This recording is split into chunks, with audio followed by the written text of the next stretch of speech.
時丸田中のモーニングレディオ。皆さんおはようございます。時丸です。今日は8月13日水曜日、時刻は朝の6時を回りました。今日も東京のホワイトボックススタジオよりお送りしています。ラジオの時間です。作業用に聞いてください。はい。ということで、今日もねラジオやっていきます。でちょっと前回ノーカットで、ファーストテイクでお送りしたんですけども、今回もファーストテイクでお送りいたします。噛むかもしれませんがよろしくお願いします。ちょっとね緊張感がやっぱ高まるね。高まる。ノーカット無編集で行くとちょっとねラジオっていうのをやっぱりちゃんとやんなきゃいけないなって。だからそのためには撮り直しとかしてちゃいけないなって思いました。はい、やっていきます。いろいろ失敗もあるかもしれません。間が結構あるんでできるんで飛ばしてくださいね、適当に。このネスカフェ飲む時間がね間になってんだよ。だからそれでね、みんなちょっと視聴者の方をね、皆さんを邪魔してるんですけど、ネスカフェを飲むことによって間ができちゃうんでね。だから5倍速とか10倍速、20倍速とかで聞いてもらえるとちょうどいいんじゃないかなと思います。はい、ということで、今週はね、何してきたかな。ずっと本を書いてて、もうね、何やってるか自分がわかんなくなっています。で、今日朝また走ってきて、ベアフットでね、サンダルで5キロ、走ってきました。疲れたね。でも今日ね、結構曇ってて、なんかそんなに暑くなかったんで、まあ楽に走れたんですけど、まあやっぱりこう、3日ぶりぐらいでしたけどね、気持ちよかったですね。で、あと最近はあれだ、イカゲームをようやく見ましたね。イカゲームの、3ですね。シーズン3をようやく見た。そう、なんとなくやっぱ1、2から見ててさ、で、3っていうところで、なんだろうな。ネタバレになるからあんまりこう言えることはないんですけど、まあ、もし楽しみにしている人もいるかもしれないんで、なんかいろいろやっぱ賛否両論があって、で、まあ、ストーリー云々とかには置いといて、なんか一つ気づいたことがあって、で、それは、あのドラマの面白さっていうのは、アンノウン感、つまりそのアノニマス感みたいなものにある。で、不気味さみたいなものにあるなっていうことに気づきましたね、改めて。というのも、その第1話、シーズン1で、ゲームをしている人たちがどういう人たちなのかとか、赤い服を着て仮面をかぶって、ピンクの服着てか。で、なんかボスみたいな人たちがいて、で、ビップっていう謎の人たちがいて、で、なんか面交する人がいてみたいな、もうなんか謎に包まれてるんですよね。で、その謎に包まれている感じが、あのドラマの魅力であって、ミステリアスさであって、で、それは、シーズン1で全て解けてしまうんですよ。なんとなくその全体像が分かってくると。で、そうなったら、今度シーズン2以降は、なんだろう、再生産だったりとか、もっとその人間ドラマ的なとこにフォーカスされる。だからそこがね、そこでちょっといろいろその賛否両論というか、が分かれてるんじゃないかなって。やっぱりその未知のものに対する面白さっていうか、そういうその不気味さに突き動かされていくストーリーとかドラマってやっぱりあるんですよね。むしろなんかそういうところに楽しみを見出してる。YouTube とかもそうじゃないですか。そのなんか謎のね、こう、なんかまあ僕みたいな、僕は結構もう語りすぎてますけど、なんか突然その何も持ってないやつがふっと現れて、で、持ち物を15個で暮らしていますみたいな人がたまに出てくるんですよね。まあそれがエクストリームミニマリストって呼ばれる人たちで。で、それが出てきた時に、こいつ何者だっていう感じになるじゃないですか。誰だって、時丸田中だってなるじゃないですか。だから最初のこうミステリアスな感じがやっぱりなんか引きつけるところがあるなと思っていて。で、もう時丸田中はもうちょっとね、バレ始めてるんで、もうおかしなことを、何もない間ただ、おかしなことをずっと喋ってるあいつね、みたいな、メガネかけたあいつね、みたいな。だから、僕はなんて言うんだろうな。まあ、エクストリームのスタイルは取っているんですけど、まあ、やってることもまあ、本当にミニマリストかっていう感じもするしね。この間キーボードとかも買っちゃってるしね。キーボード今、ちょっと見えないところに置いてんだけどさ。ちょっと画角から外してんだけどさ。ここにあったらさ、もうちょっとね、すごいマキシマリスト感出ちゃうんで、外してます。これは内緒です。ラジオを聞いてる、リスナーの方だけの秘密にしとってくださいね。そう、そんな感じでね、イカゲームの3をね、見たって感じ。うん。1日で見ちゃったね、全部。うん。夜中の、なんかちょっとその時夜更かしちょっとしちゃったんだけどさ、うん、8時ぐらいから見始めて、で、12時とか1時ぐらいまでその時見ちゃったね。うん。なんかもう途中でやめられなくなって。で、6話までなんで、すぐ終わっちゃうんですよね。意外と短い。だから1は結構長くて、で、シーズン2も確か6話だったかな。だから多分2と3を、で、なんか一つのシーズンって感じ。なんかそれをわざわざ分けてるんですよね。で、しかもその2つがむちゃくちゃ間が空いてるものだから、期待だけさせといて、なんかふっと終わるみたいな。うん、なんかそんな感じ。まあ、よかったら見てください。皆さんも。はい。じゃあ続いて。本日のヨガスートラのコーナーです。スワミ・サッチダーナンダさんが書いているパタンジャリのヨガスートラ、ヨガインテグラルより、私がページをランダムに開いて、そこから何かを読み解くというコーナーです。なんかね、結構ね、どの辺行ったらいいかが最近わかんなくなってきてる。これ、毎週やってんですけど、ここ行こうかな。はい。ババン。また難しいとこ来た。120ページ。ここには、何も、その説がありません。なんで、ちょっとね、送っていきます、ページを。はい。これかなり難しいとこ来たね。125ページです。名称と形態、およびそれらに関する知識が混在しているサマーディが、サビタルカサマーディ、すなわち資料を伴うサマーディと呼ばれる。はい、もうわけわかんないね、これね。ここだけ読むとね。もう一回一応読んでおきますね。名称と形態、およびそれらに関する知識が混在しているサマーディが、サビタルカサマーディ、すなわち資料を伴うサマーディと呼ばれる。で、これ多分サマーディっていうのは、一番最後に来る、三昧っていうことなんですけど、その三昧にはいくつか種類があるっていうことをここで示しています。で、その中の一つがサビタルカサマーディっていうもので、それは、資料を伴うサマーディのこと、っていうことですね。で、その後から、サチダナンダさんの解説が始まるんですけど、そこをちょっと読みますね。このスートラ以下では、再びパタンジャリはいろいろな種類のサマーディの定義を行っている。スートラ17ではすでにサムプラジュニャータサマーディにはサビタルカサマーディチャーラ、アーサーナンダ、サースミターの4種類があることが説明なされた。彼はここでもう一度それらについての念を押すのである。だからなんか最初のスートラの方で、そのもう4つのなんか種類のサマーディがあるってことを出されてるんだけど、もう一回、パタンジャリは、ここで、サビタルカサマーディというものを出してきているっていうふうに書いています。で、このスートラで彼はサビタルカサマーディでは事実上、瞑想対象を表示する音、その意味、結果として起こる知が了解されるのだという。普通我々がある音を聞くときにはそれら三者、つまりある言葉を聞く。その音が表すものの理解を試みる。その対象の知識を得るという三つのことが同時に起こる。例えば犬という言葉を聞いて、その音が脳に届くと、そこでそれと類似の痕跡を探し出す試みがなされる。そして、かつて犬を聞くことによって刻み込まれた痕跡が見つかると、そうだ、今聞こえた犬という言葉は以前聞いたのと同じだということによって理解が成立する。つまりそれで犬が何を意味するのかがわかる。通常、シャブダ、言葉、アルタ、客体、ジュニャーニャ、知は同時に起こる。ところが、このサマーディではそれらの三者を別々に捉えることができる。つまり、そのプロセスを好きなところで止めることができるのである。って書いてますね。これ読んでもね、なかなか一回では理解できない。うん。なんか一つのサマーディっていうところに、基本的に言葉と客体と知っていうことが同時に起こっていて、それを分解できるっていうことを書いてるんですけど、ちょっとね、それだけで、しかもこの例えもちょっとわかりづらいよね。犬という言葉を聞いて、で、それによって痕跡が見つかると、今聞こえた犬っていう言葉は、昔聞いた犬と同じだっていうことによって理解が成立する。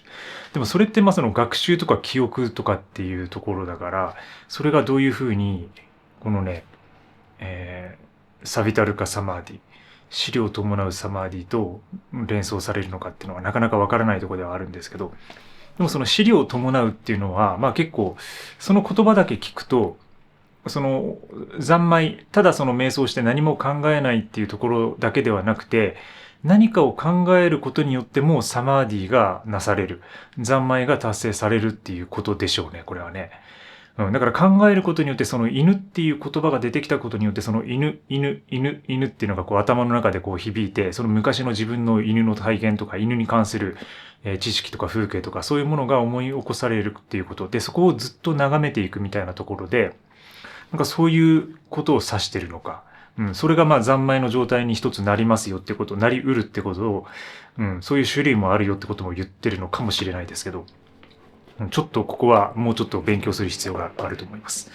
はい。ということで、本日のヨガスートラでした。はい。ということで、時村田中のモーニングレディオ、毎週水曜日の朝6時より、お送りしています。はい。もうね、2ヶ月ぐらいになるんですよね。もっとなるかな。6、7、8でしょう。2ヶ月半ぐらいか。結構続いてます。自分にとってはものすごい続いている。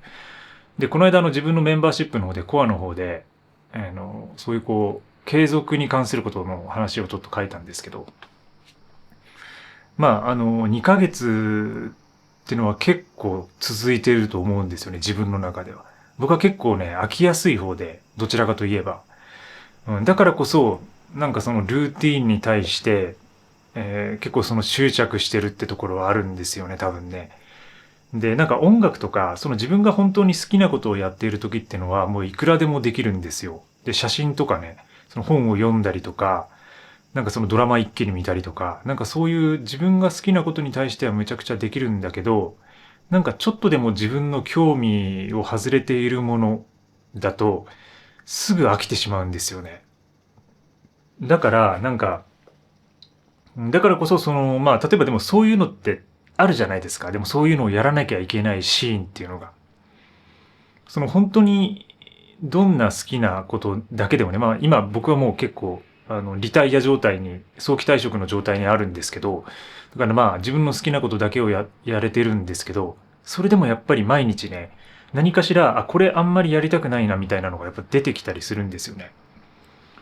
で、そこを、まあやらなくてもいいんですけど、でもなんかやらないと前に進めないような場面もあって、で、それをやっぱりどういうふうに習慣化するかっていう、やっていくかっていうことだと思っていて、で、それはまあ自分がやりたいことの中でも結構そういうリズムは起きると思っているんですよね。まあ、例えばまあヨガとかでも、やっぱり練習したくないなっていう時ありますよ、本当に。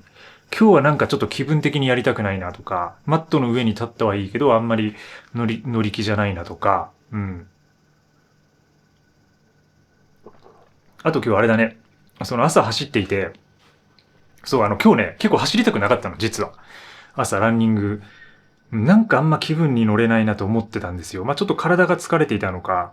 でもね、それでもなんとか5キロ走ってきたんですけど、で、これを可能にしたのは、やっぱりその、今サンダルランしてることだと思っていて、で、これがそのランニングシューズとかになると、やっぱりその玄関で靴を履いて、シューレースを締めるっていうところが、一つのハードルになるんですよね。なんか気合い入れなきゃいけないみたいな、走るために。だからそこをね、サンダルだと、いつもサンダルを履いていると、そのサンダルで走るってことになると、つまりその、コンビニとか他の買い物とか、その辺近所に散歩に出る時のスタイルと変わらないんですよ、行為が。だからまあ玄関で普通にサンダルに足を通して、ピッとバックルを一つ閉めるだけなんですよね。で、だからなんかその自分の意識的には、なんかこれからただ外に出かけるだけかなみたいな。これからなんかちょっとコンビニにコーヒーでも買いに行くのかなみたいな。なんかそういうノリなんですよね。でも実はそれは走ることであって、これから5キロ走るっていうところに入っていくんだけど、その取り掛かりが、そのものすごいその、ゆるさっていうか、そのサンダルを履くっていう行為が、自分がそれを継続する、こう力になっているんですよね、一つ。だからなんかこの楽さになれると、やっぱその靴を履くハードルとかって結構高いなと思っていて。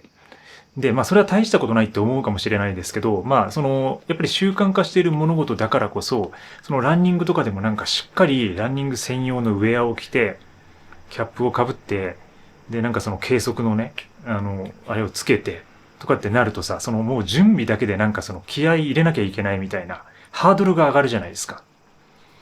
だからその、いかにそのハードルを下げるかっていうのを僕はいつも考えてますね。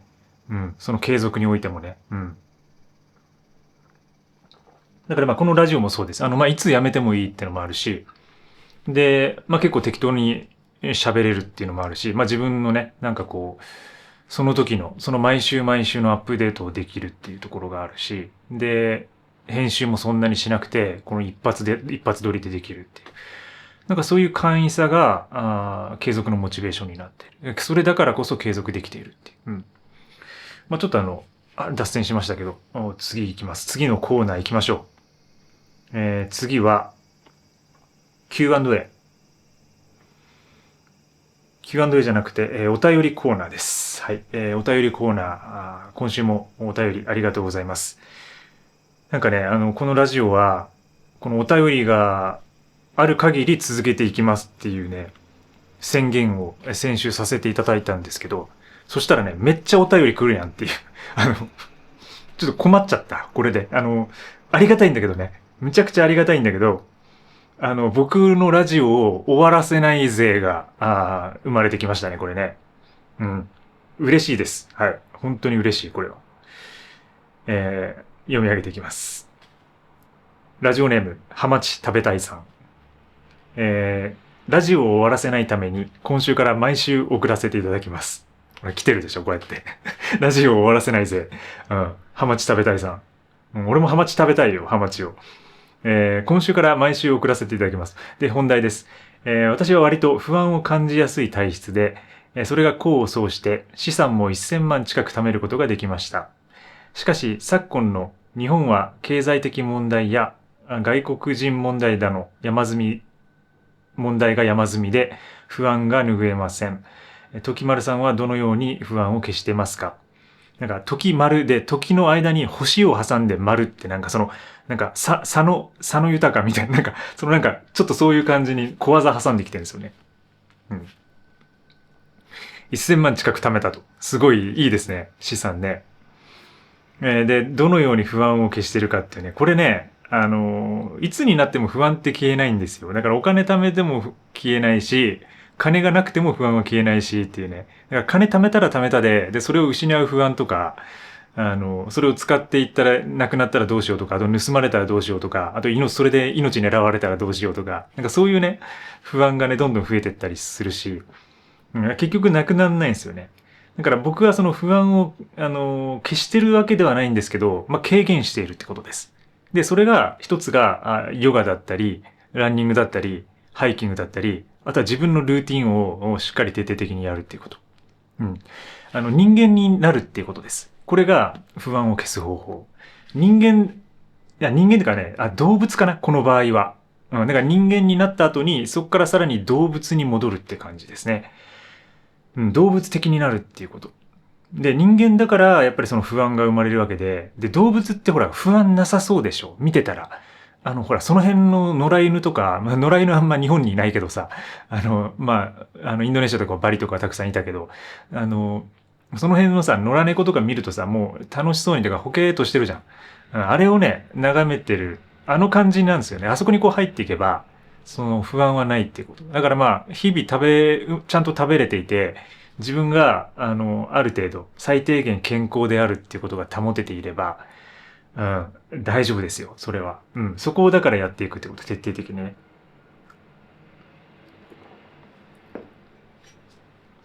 まあ、どういう状況かね、浜地さんがわかんないけど、まあでも多分普通に仕事していれば別にその資産が1000万あって、で、その収入が入ってきて減らないわけじゃん。だから、もう一つその不安を消す方法っていうのは、計算をするっていうことですね。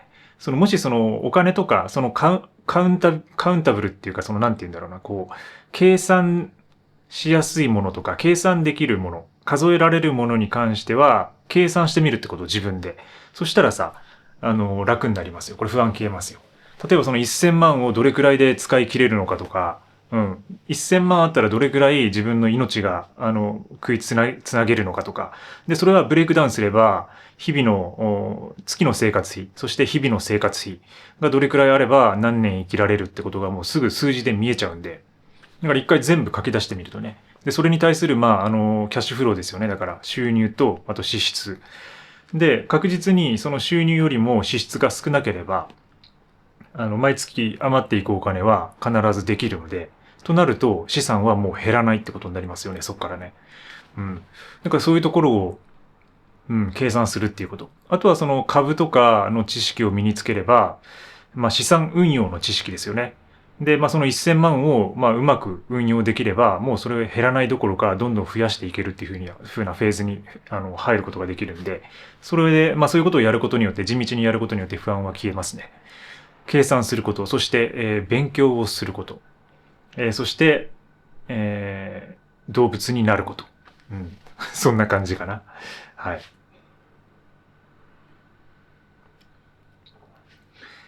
続いて、ラジオネームジャムヘイヘイさん。時丸さん、チャオチャオってことで。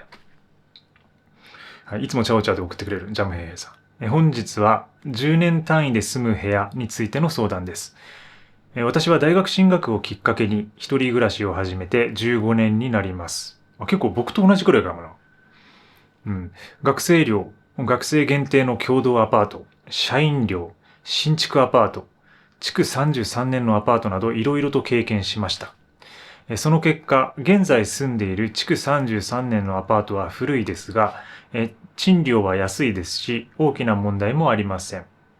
今後10年単位で住んでも良いと思い始めています。時丸さんはミニマリストですし、引っ越しも多く経験していると感じます。引っ越しの経験値が増えると部屋に対する評価を適切に行えるようになります。するといつかお気に入りの部屋に巡り合うでしょう。その時、時丸さんはその部屋に10年単位で住むのか、数年単位で引っ越しを繰り返すのかお聞きしたいです。また、時丸さんが数年ごとに引っ越す理由をお聞きしたいですってことで、ありがとうございます。10年単位で住むのか数年単位に引っ越しを繰り返すのかって僕ね、決めてないです。決めてない。気分なんですよ。で、その部屋がもう飽きたなって思ったら引っ越すし、で、なんか、いい家見つけたなとか、住みたい部屋見つけたなって思ったらすぐ引っ越すんですよ。だから僕はなんとなく2、3年越しとかに引っ越してるし、でもあと半年で引っ越してる時もあるし、で、これまで10回ぐらい引っ越ししてて、で、本当にむちゃくちゃいろんな部屋に住んでるんですよね。で、このジャムヘイヘイさんも、学生寮とか限定アパートとか社員寮とかっていろいろ書いてますけど、僕もね、で、築33年って全然浅いよ。僕ね、50年とかあるよ。新宿の一軒家で、それシェアハウスしてたんですけど、それ多分ね、50年ぐらいだったと思う。50年近かったと思うよ。ボロボロ、割とボロボロの感じでしたけど、一軒家に住んでて、だから33年ってね、新しいですね、全然ね。なんか耐震基準がちゃんとできてからじゃないかな。80年代以降ってことですよね、多分ね。だから決めてないってことです。僕は何年単位で住むかっていうのを。嫌だったら引っ越すしっていう感じ。で、やっぱりほら、住んでいて飽きることもあるし、あとなんか周りに結構変な人たちが引っ越してくるとか、なんかいろいろあるじゃないですか。だからそれによっても変わるし、あとはその時々自分がやってるアクティビティとかね。で、今で言えば東京結構交通便利なんで、で、僕長野でプロジェクトやってたりとか、あと南知多で、名古屋ので農業今関わらせてもらってたりとか、で、あと実家が九州の方にあるんで、フライト、飛行機の便がいいとか、だからあと山に登るんで、山梨とか長野とか、あと東京の、山の方にね、すぐ行けるとか、アクセスできるとか。だから結構ね、東京って割とそういう意味で、交通の便はね、結構いいんですよね。なんかやっぱ中心にあるというかね。だからそういう意味で今東京にいるってのもあるし、だからなんか自分がやりたいこととかやってることとかによって部屋を変えるっていうこともあるしね。だから単位は決めてないです。で、数年ごとに引っ越す理由っていうのも結局同じ理由で、理由はまちまちだってことですね。で、本当にいろんな理由で引っ越してるね。で、まず一つはでも飽きるっていうのが一番大きいですかね、やっぱね。うん。まあ2年住んだらその場所にも飽きるし、まあ部屋に飽きると同時にその街にも飽きるし、で、なんか、街っていうのは結構東京って面白くて、本当にその街によっていろんなもう表情とかカルチャーとか住んでる人たちのあれが違うんですよね、雰囲気がね。だから、なんとなくそこの場所に2年ぐらいいると、その場所が自分に合ってるかどうかっていうのが見えてくるんですよね。で、それがこう心地よさにつながると思っていて、だからどちらかというとその部屋っていうのはそんな関係ないと思ってるんですよ。まあ、もちろんそのディティールはありますよ。この白くて、で、コンパクト前提。もう絶対14平米か15平米。広くても18ぐらいまでで OK みたいな感じのワンルームみたいなものはありますけど、ただ、それってまあどこでも住めるんで、どこでも同じような部屋ってあるんで、ただやっぱ部屋を一歩出た時の街の雰囲気っていうのは変わるんで、やっぱりなんか街重視で選んでるところはあるかもしれないですね、少しね。うん。ね。なんかまあ、そういう感じでまあ引っ越す理由はまちまちです。はい。まあもちろん仕事してる時なんかは、その自分のその職場、仕事場に近い街を選んでたりとかもしてましたし、うん。なんか、そんな感じかな。でもなんか電車を使わない、場所に住むのが結構多かったですね、僕はね。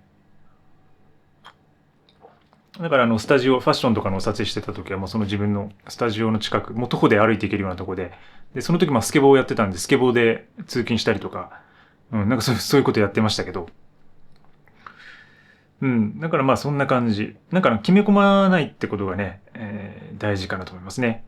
でもなんか、いいですね。このジャムヘイヘイさんは自分のちゃんとお気に入りの部屋を見つけられたってことで、うん、10年単位で住んでも良いと思い始めてます。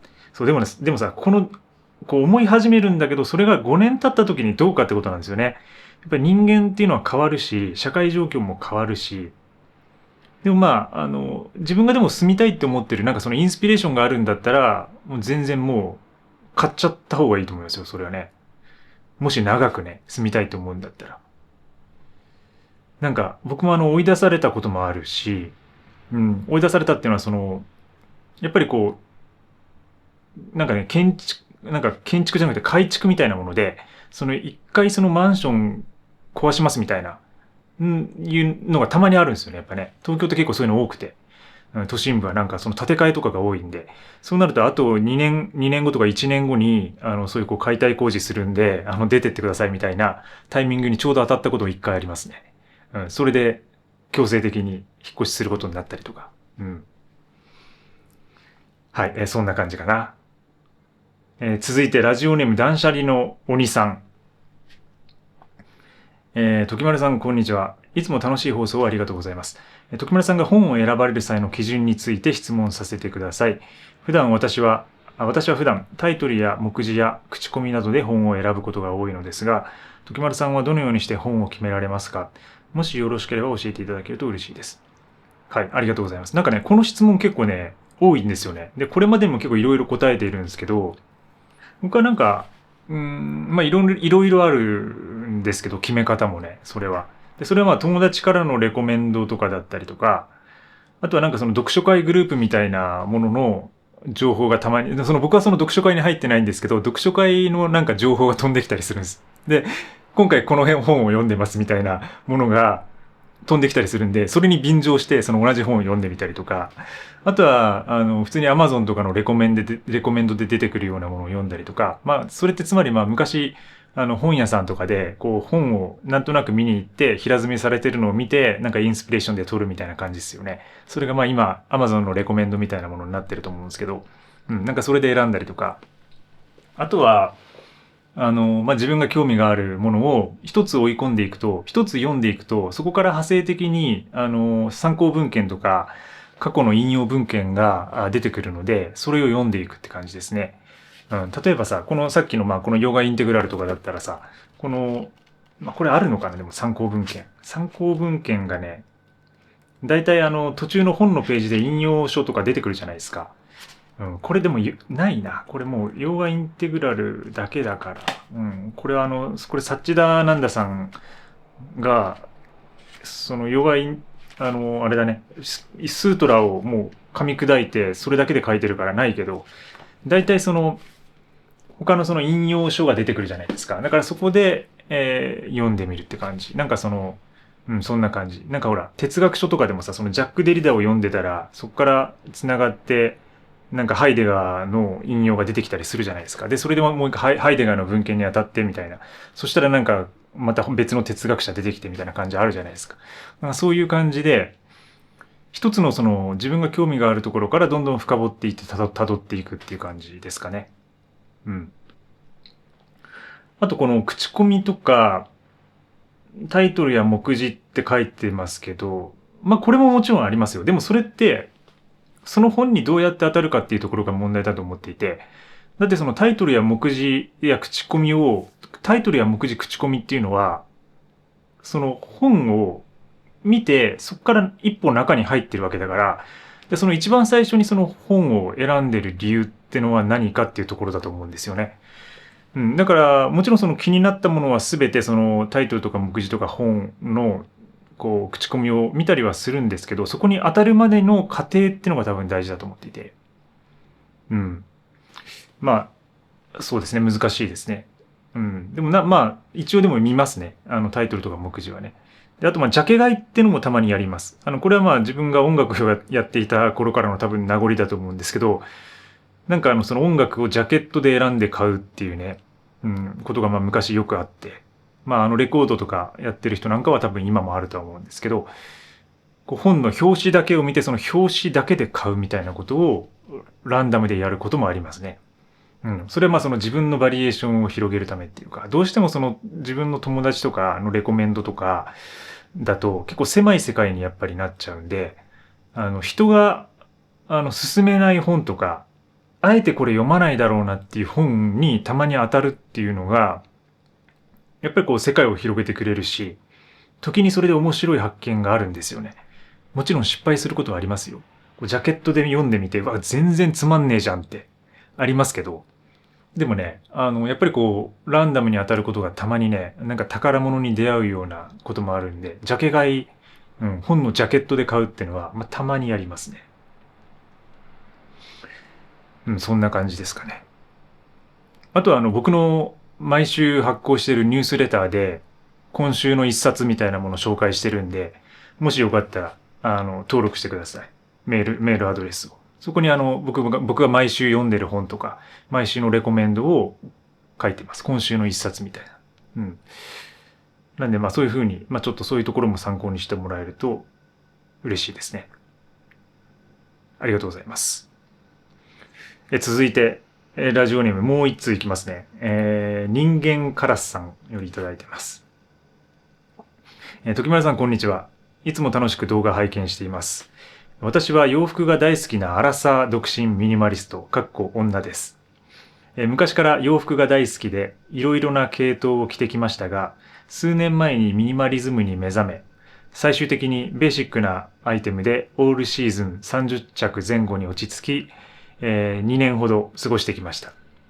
しかし今年に入り、全身幼児山本で街を歩きたいという欲が急に出てきて、幼児の服を数着買いました。買えて嬉しいのですが、世界観強めなデザインなので、全身幼児は街中では浮きます。勇気がなく、まだ一度しか全身幼児で外出できていません。本当はもっと着たいけど、今後着るかなと手放すか迷ってます。話が長くなりましたが、時丸さんは今着ていらっしゃるお洋服と違う系統を着たくなることはありますか？またそういった場合はどのように対処していますかってことで、ありがとうございます。面白いね、これね。あれか、全身幼児着てるから全身、あれか、人間カラスっていうことなのかな。これね、ありますよ。これ僕も。僕もあります。これ特に、今ね、これ年齢も書いてくださってますけど、アラサーって書いてくださってますけど、僕もね、そのアラサーの時って、やっぱりその服いろいろ、試してましたね。だから僕も実はその全身幼児をやってた時あるんですよ。全身幼児プラスギャルソンみたいな、なんかその全部黒で、でもなんかそういうブランドでやってた時もあるし、あるんですよね。で、これ買ってて、で、街中で浮いて1回しか外出できてませんって書いてるけど、だからそういう場合は、その幼児以外をもう全部捨てなきゃいけないですね。だから幼児しか持ってない状態にすれば、もう常に幼児を着るしかなくなるんで、まあ、でもそうなると、落合陽一さんになっちゃうんですよね。落合陽一になっちゃうから、なんかもう先にもうやられてるから、落合さんが。だからそこはなんかさすがにこうトレースできないなっていうところはあって、なんかちょっとね、なかなか難しいんですけど、でも女性の場合はむしろ、なんか、いないから他にね、なんか、思いつく人が。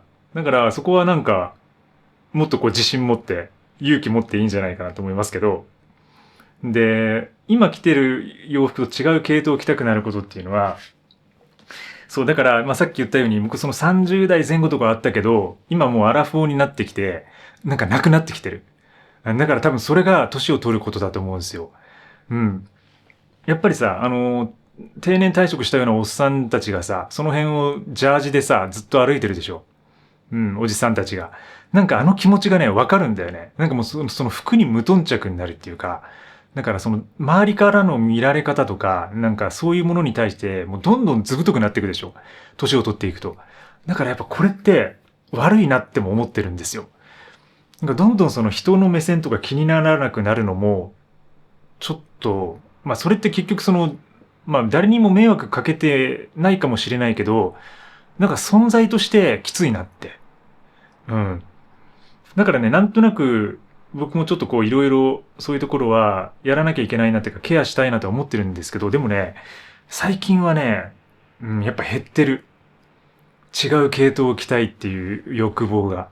で、それは、まあこのスタイルにたどり着いているからなのかはわかんないし、なんか結局やっぱ山とかランニングとかヨガとかやってると、どうしても自分の場合はそのスポーティーなものっていうか、速乾性があって、なんかその機能性でやっぱ選ぶところあるんですよね。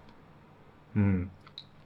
まあもちろんその山とかの場合は、そのやっぱ機能性で選ばないと、命の危険につながるからってのがあるんですけど、だからそこがまずあって、それが前提としてあって、で、物を減らしている。それに合わせて減らしているから、どうしてもそれ以外の服を持つことができないっていう風な。だからまあ、いわばその、まあ消去法的な感じにだからなってはいるんですよね。うん。で、違う系統を着たいっていうのは、まあ確かにたまにあります、今でも。で、そういう時は、全部じゃなくて、一部だけちょっと取り入れてみる、試しに取り入れてみるってことはやったりしてますね。例えばそのシューズね。シューズだけをちょっと違うもの。まあ、いつも履いてるようなベアフット系のものではなくて、ちょっともう一回普通のね、スニーカーとかに一回戻ってみるのを入れたりとか。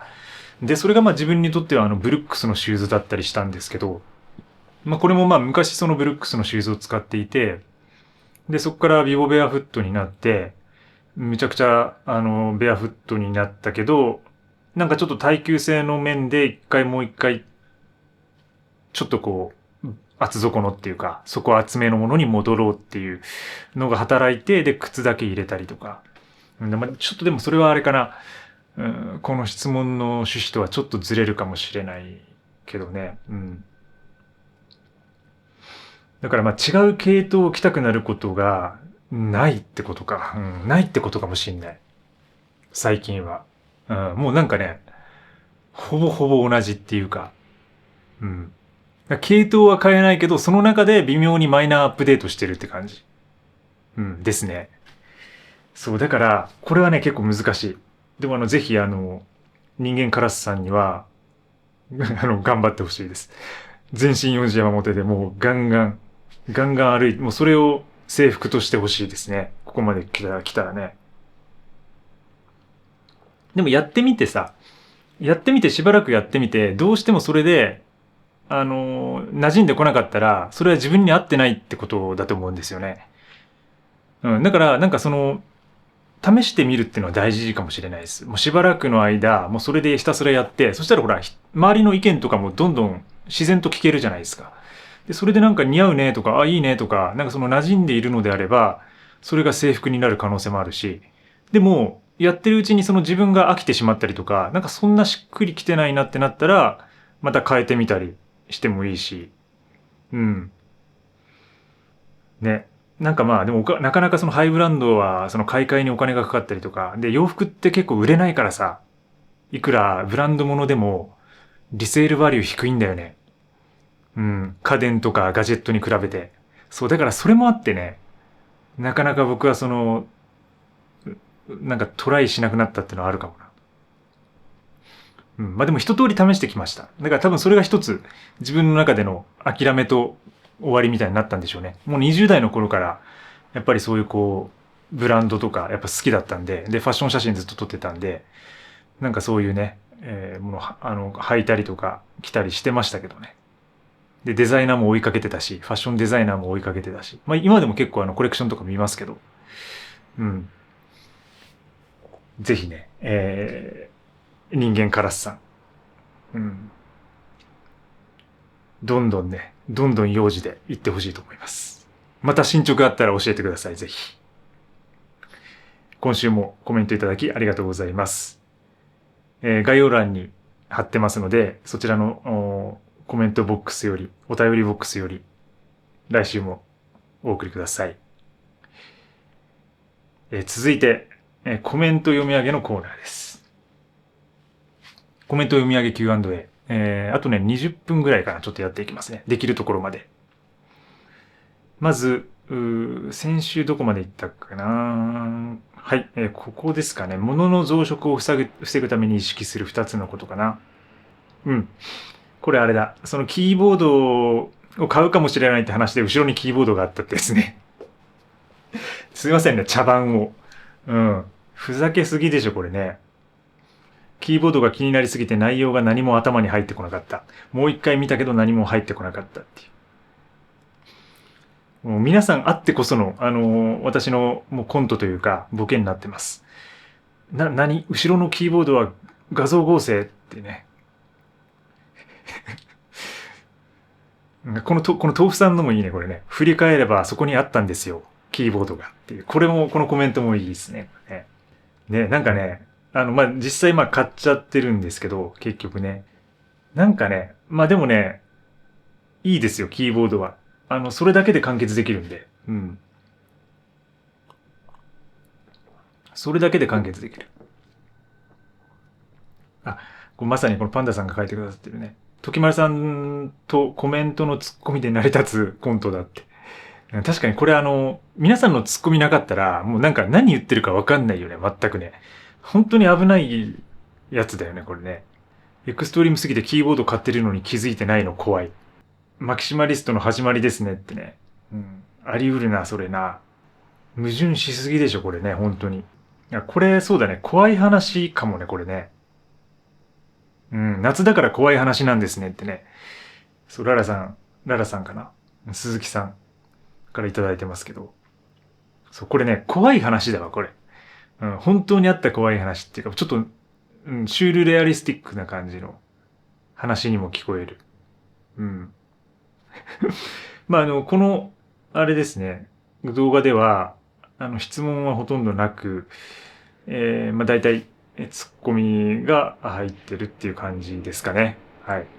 難しいね。これコメント読みながら、この喋っていくのって結構難しくて、その読むことと喋ることっていうのがさ、一つにできないじゃないですか、一度に。それが難しいね。とにかく家から物を出すことを考え、家に持ち込まないことを一番意識する。ゴミの日を楽しみにする。まあ、確かにそういうのはいいですね。物を増やさないためにだから意識することとして。うん。常にやっぱ出すっていうことね。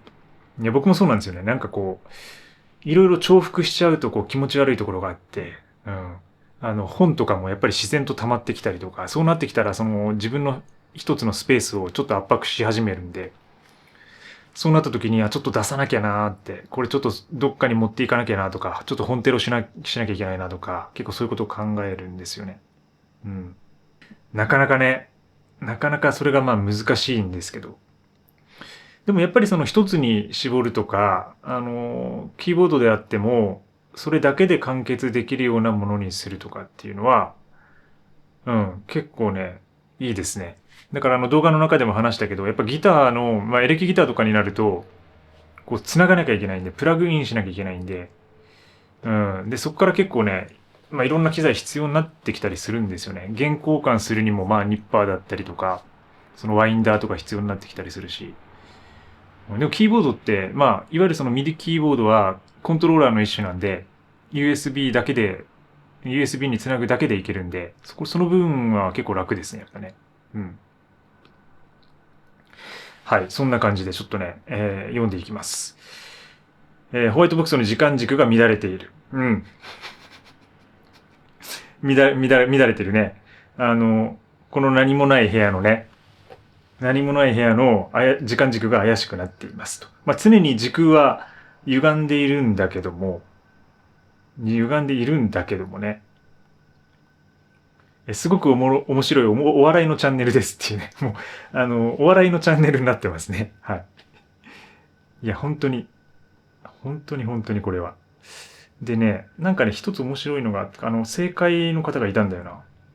あ、そうだ、この、アガワレコーディングさん、トキマリストのメンバーになっているアガワレコーディングスさんからそう、ノベーションのローンチ機 61MK4 ではってもうそのモデル名を当ててくれてるんですよ。いや、すごいですね、これは。遠さで、当ててるのってすごくて。結構さ、なんか見えなかった。一応見えてはいるけど、そのモデル名まではさ、わかんないでしょ、普通の人は。もう多分この方は多分音楽やられてる方なんでしょうね。それか同じものを使っている方か。いや、すごいね、これは。当ててくださってる。続いて、前回の Q&A ですかね、これね。続いて、前回のラジオですね、これね。ラジオの動画です。ゆきさんからいただいてるんですけど、女性がエクストリームミニマリストになるのはどうしたらいいですかってことで。これは、まず部屋の中のものを全部捨てまして、で、14平米とか13平米の狭い部屋に引っ越しをしまして、で、何もない部屋で語り続ける。で、朝はヨガです。はい。で、ネスカフェガールドブレンドを飲みます。で、朝食はオートミールなんか取りながら、また喋り続けると。で、動画の編集をして、で、マットレスを使って寝袋で寝る。それがエクストリームミニマリストですかね。なかなか、女性って書かれてますけど、性別は関係ないと思っていて、ただやっぱり確かにそのスキンケアとかね、いろんなそのね、女性が使うような道具とか用品って多いんで、だからそういう意味で、その女性がっていうことを言ってくれてるとは思うんですけど、性別はね、そんな関係ないと思います。女性でもね、海外はね、結構いますよ。エクストリームミニマリストの方は。でもそうするには、やっぱりその生活習慣とかを根本的に変えなきゃいけないんで、そのやっぱり日本で長く暮らしていると、どうしてもその、化粧をしなきゃいけないとか、なんかそういうところが、もう基本的ななんか価値基準として、なんかあるので、そこを無視していかなきゃいけないので、なかなかちょっとハードル高いかもしれないですよね。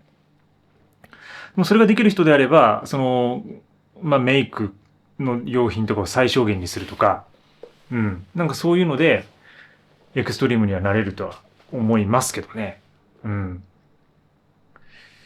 なかなかいないかもしれないですよね。日本にはそんないないかもね。いや、でももしかしたら、ただ出てないだけで、実践してる人はいそうな気はしますよ。50個以下の持ち物で暮らすエクストリームミニマリストとかね、いそうな気はしますけど。ゆみうみパラダイスさんから、オフ会あったら参加者全員黒ガムテープとうちわ持参で王子を仰ぎ倒すってどうでしょうかねって。なんかそっか、あれだね。西川貴教さんの確か話をしたんだよ、これね。その時にあれか。黒ガムテープで巻いて、もう、うちわで、仰ぎ倒すっていうね。そういう、オフ会でそれやるってやばいね。かなり危ないね。うん。ちょっとオフ会の報告とかしたらこれ捕まっちゃうぐらいのレベルかもしれないね。これね。時丸さん NA ロードスター乗ってたんですが、私も今乗ってますと。すごい。故障は多いですが、可愛くて好きなので維持しています。ロードスター手放したら多分もう車は買わないと思います。KT さん。ね、これね、じゃあそう、なんかロードスターの話したんですけどね。なんか、そういう反応多かったですね。でも今も乗ってるってすごいですね。僕だって、20年前に、もう約20年前ですけど、に乗ってた時でももう、なんだ、30年落ちとか20年落ちとかだったんで、だからあれ90年代でしょ、多分そもそも。NA って。だからかなり今存命してるものってすごいと思うんですよね。まあ中身をもうむちゃくちゃガラリと変えてるか。うん。なかなか、そうで故障多かったですね。僕が乗ってたのもものすごい故障が多かった。まあそれで手放してますから結局。故障しすぎて、修理代がかかりすぎて。うん。まあでもね、愛着あるんですよね。それがね、良さですよね、なんかね。ロードスターの車の良さっていうか。続いて、独身無職14平米の狭小住宅に暮らすエクストリームミニマリストの壮絶な人生。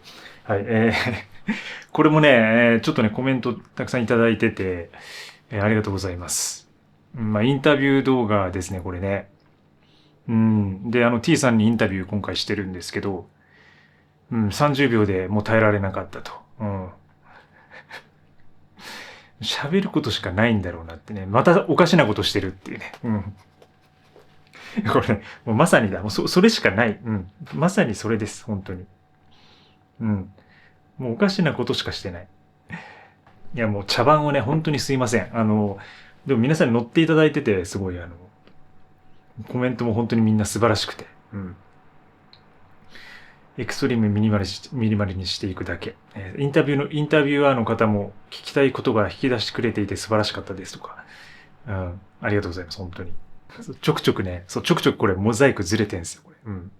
リピート確定。寝る前、朝一ずっと見てますっていう。危ないね。これ2回以上見る人はこれ危ないよ。うん。これは、本当に朝と夜もこれちょっと夢に出そうだから自分もあんまり見ないようにしてるんですけど、今回はあなたもミニマリストだってことで受けさせてもらいました。これに対してちょっとハードル低くて優しいって。確かに。これ僕も後で気づいたんですけど、これ誰でもね、インタビューさせてもらえるじゃないかっていうね。うん。これはね、いいツッコミですね、これね。うん。誰でもできるでしょ、みたいな。なんか、いかにも、なんか今回は特別ですみたいな感じの雰囲気出てんだけども、今回はあなたもミニマリストだってことで受けさせてもらいましたって。たくさんいるでしょっていう。こんにちは。初めて知ったことがほぼ一つもありませんでした。かっこリスナーの鏡っていう。すごいね、これはね。うん。でも大体僕のチャンネルを、まあ、長く見てくださってる方は、もう大体もう気質の情報で、目新しいことは全然ないっていうね。全然ないね、これは。あとは最近の動画で、これはまあ依存は手放せるかっていうテーマでちょっと話したんですけど、電車とかで全員スマホを見てる光景ってたまに冷静に見ると結構不気味ですよねってことで。うん。これはね、本当にそう。だから自分もそうなんですが、まあ僕もね、まあ見ますよね、それは。移動中は、まあ完全にスマホを見てないわけではないんで、やっぱりこうどうしてもなんか仕事してたりとか本読んだりとかすることありますけど、やっぱ全員が見てるのってあれ、まあ不気味は不気味ですよね。でもどうなんだろう。昔、まあその80年代とか90年代は、みんな新聞読んでたのかな。でも新聞とか本だったと思うんですけど、でもなんか全員じゃなかったような、ないような気もするんですよね。だからやっぱりそのスマホが出てきたことによってその人と人との会話みたいなのももしかしたら減ってるのかもしれないですよね。現実世界でのね。なんか、特にその東京の公共交通機関っていうか、電車とかバスって、なんかあんま喋っちゃいけないような雰囲気みんな静かじゃないですか。なんかそれもなんか、喋りづらい雰囲気ありますよね、なんかね。なんか海外とか行くとさ、全然移動中うるさくて、まあ、ワイワイ話してたりとかするんですけど、まあ、場所にもよるのかもしれないですけどね。なんか、そういう感じはありますよね。だから余計にちょっと不気味に見えるというかね。うん、静かすぎて。前回の動画とのテンションが違いすぎて驚きが隠せませんが、ふざけてる時丸さんも真面目な話をしている時丸さんもどちらも好きです。ということで。ありがとうございます。辛味チキンさん。いやね、これね、ビビるよね、これね。テンションが違いすぎて。うん、もう完全にメンヘラでしょ、これ。あんななんかふざけた動画出した後になんか真面目に語ってるってもうそのギャップ感。メンヘラ。うん、これ危ないっすよ、本当に。でもそれをまあどっちもいいっていう風に言ってくださって、まあすごい嬉しいですけど。うん。非常ベルが押された時、僕は時丸さんの YouTube を見入ってましたって。自分の YouTube が、ね、スマホを見る原因になってるっていう。これも問題だよね、やっぱね。I recommend writing titles with English so we can see your wonderful ideas. 確かにね、うん、まあ英語で、まあサムネのあれ文字をってことか。まあ確かにまあ日本語っていうのはなかなか日本人にしかわかんないっていうところはあるんでね、英語の方がいいのかもしれないですけど。まあなかなか難しいところですね。そうなると、でも英語でちょっと書いてみようかな。今後。英語だけにするとでも今度なんか日本語で見えないから、日本人の方にあんまり見てもらえないんじゃないかとか、なんかそういうのもあるし。